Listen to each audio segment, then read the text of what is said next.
Hi, good morning everyone. Welcome back to my YouTube channel. My name is Patrick Roche, and in this video I'm going to be talking about the secondary sources of information.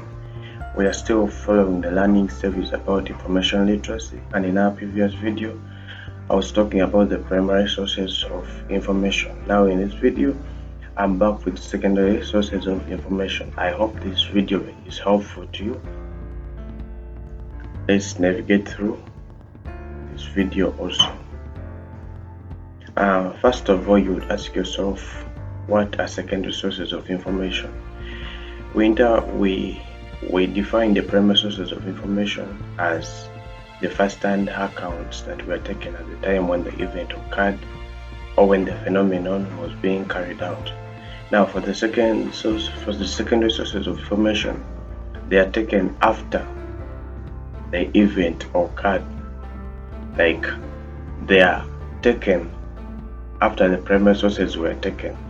In other words, secondary sources of information, they analyze, interpret, or comment on the primary sources of information. These ones are created after the event occurred or the period under study, and often involve statistics, analysis, and evaluation.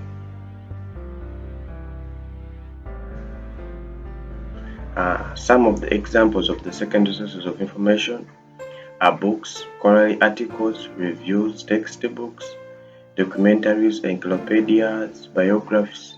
One of the main ones that are so common to us are the textbooks.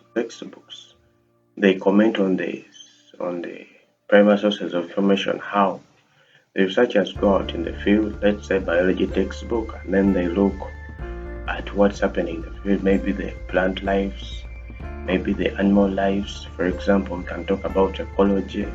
Researchers go out in the field and look for the information about this specific topic and write about it, then they'll present a textbook to you. It is a vivid example of secondary sources of information. What can be advantages of the secondary sources of information? Because for them, they are commenting and analyzing the primary source of information. The data can be quickly managed, time and cost balance remains manageable, information is already analyzed by experts, and also field work is very less. Now, what can we talk about here? Quickly managed. Yeah, it is quickly managed and time and cost balance remains manageable. Field work is also less since nobody needs to go out in the field to collect the work. Like in the primary sources of information, I was giving an example of the archaeologists who need to go out in the field and gather the remains of the early man and gather the artifacts. For the secondary sources, you don't need that.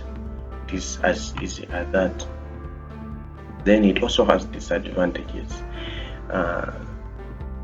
Accuracy and reliability is lesser than for primary. Of course, as a secondary source of information, it cannot be so much trusted and it cannot be so much relied upon like primary sources of information. A primary source of information, it can be more trusted because the information is coming from first-hand people, from people who have been there when the incident occurred.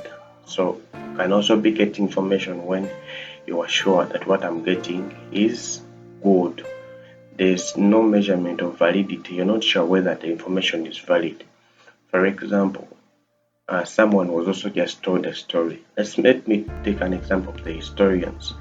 Historians need first-hand accounts. Why? Because when they go to a person who was also just told a story by a person who was there, he's not sure whether the information is valid or the information is not valid. That's why there's no measurement of validity. Lastly, we can talk about the importance of secondary sources of information by discipline. History, literature, science, social sciences. History, the guys are able to get the work that was already carried out and build up historical events in chronological order. Then for literature guys, they are able to get different ideas from secondary sources for different topics, and then they are able to analyze them critically. Then for science,